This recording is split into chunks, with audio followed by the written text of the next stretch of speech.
Hi friends, welcome to my channel. இன்றைக்கி நம்ம சேனலில் கோவக்காய் வச்சு தாங்க ஒரு ரெசிபி பண்ணியிருக்கோம். அதுக்கு வாங்க நம்ம எப்படி பண்ணியிருக்கோம்னு வீடியோவில் போய் பார்க்கலாம். அதுக்கு ஒரு கடாய் எடுத்திருக்கேன். கடாயில் கொஞ்சம் எண்ணெய் ஊற்றிருக்கேன். ஒரு 3-4 ஸ்பூன் அளவுக்கு எண்ணெய் ஊற்றிருக்கேன். இது கோவக்காய் வந்து இந்த மாதிரி நம்ம கட் பண்ணி நைஸாகவும் ரொம்ப நைஸாக இல்லாமல் கொஞ்சம் தின்னாக இருந்தால் பரவாயில்ல, ஓகே.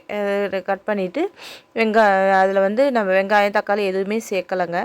நான் வந்து இதில் வந்து கொஞ்சம் சோம்பு மட்டும் போட்டுட்டு பொரிஞ்சதுக்கப்புறம் நான் இந்த கோவக்காய் இந்த மாதிரி ஷேப்பில் கட் பண்ணி நான் போட்டுக்க போகிறேன். கொஞ்சம் கொஞ்சமாக கட் பண்ணிவிட்டு நான் இதில் சேர்த்துக்கிறேன். சேர்த்து நம்ம அந்த எண்ணெயிலே நம்ம நல்லா வதக்கணும். எண்ணெயிலே நம்ம நல்லா வதக்கும் போதே கோவக்காய் நம்மளுக்கு நல்லா வதங்கி வந்துடும். நம்ம இதில் தேவைப்பட்டால் கொஞ்சம் வெங்காயம் நைஸாக கட் பண்ணி போட்டு வதக்கிட்டு கூட இதை நம்ம போட்டுக்கலாம். ஸோ இல்லை அப்படின்னா கூட நம்ம அவசரமாக செய்கிறது மாதிரி இருந்தால் கூட இப்படி செஞ்சாலுமே இது நல்ல செம்மையாக டேஸ்டியாக இருக்கும்.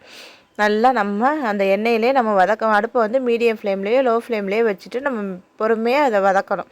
வதக்கும் போதே அதில் உள்ள நம்மளுக்கு கசப்புத்தன்மை இதில் இருக்காது.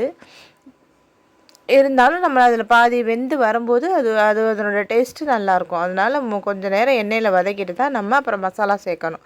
கொஞ்சம் மஞ்சத்தூள் நான் 1.25 ஸ்பூன் அளவுக்கு மிளகாத்தூள் சேர்த்துருக்கேன். சேர்த்துட்டு நல்லா மிக்ஸ் பண்ணிக்கணும். எல்லா இடத்துலையும் மசாலா படுற அளவுக்கு நல்லா மிக்ஸ் பண்ணிவிட்டு நம்ம இதே முதல்ல சொன்ன மாதிரியே அடுப்பை மீடியம் ஃப்ளேம் இல்லை லோ ஃப்ளேமில் வச்சு, ரொம்ப லோ ஃப்ளேமில் வச்சா ரொம்ப நேரம் ஆகும் இல்லையா, அதனால் மீடியம் ஃப்ளேமில் வச்சுக்கலாம். ஆனால் ஹை ஃப்ளேமில் வைக்காதீங்க, டக்குன்னு கரைஞ்சி போன மாதிரி போயிடும், வேகாது. ஸோ இந்த மாதிரி நல்லா நம்ம மசாலாலாம் ஒன்று சேர்கிற அளவுக்கு நல்லா நம்ம கரண்டி வச்சு நல்லா அதை கிளறிட்டு நம்ம வந்து இப்படி வேக வச்சுக்க வேண்டியது தான். கொஞ்சம் கொஞ்சமாக மூடி போட்டு நம்ம கொஞ்சம் நேரம் மூடி போட்டு ஒரு நிமிஷம் 2 நிமிஷத்துக்கு இடையில எடுத்து கிளறி விட்டுட்டே இருந்தோம்னா நல்லா வெந்து வந்துடும். இது 3/4 வெந்ததுக்கப்புறம் நம்ம இதில் உப்பு சேர்த்துக்கிட்டால் போதும். வேக வேக நம்மளுக்கு அதனோட குவான்டிட்டி குறையும். அதனால் நம்ம ஃபஸ்ட்லேயே உப்பு போட்டோம்னா உப்பு கூடி போயிடும். அதனால் இதை கொஞ்சம் வெந்ததுக்கப்புறம் கூட நம்ம உப்பு போட்டுக்கலாம். இந்த மாதிரி நல்லா வெந்து வந்ததுக்கப்புறம் கருவேப்பிலை போட்டு நம்ம இறக்கிக்க வேண்டியதான். உப்பு போட்டாச்சு.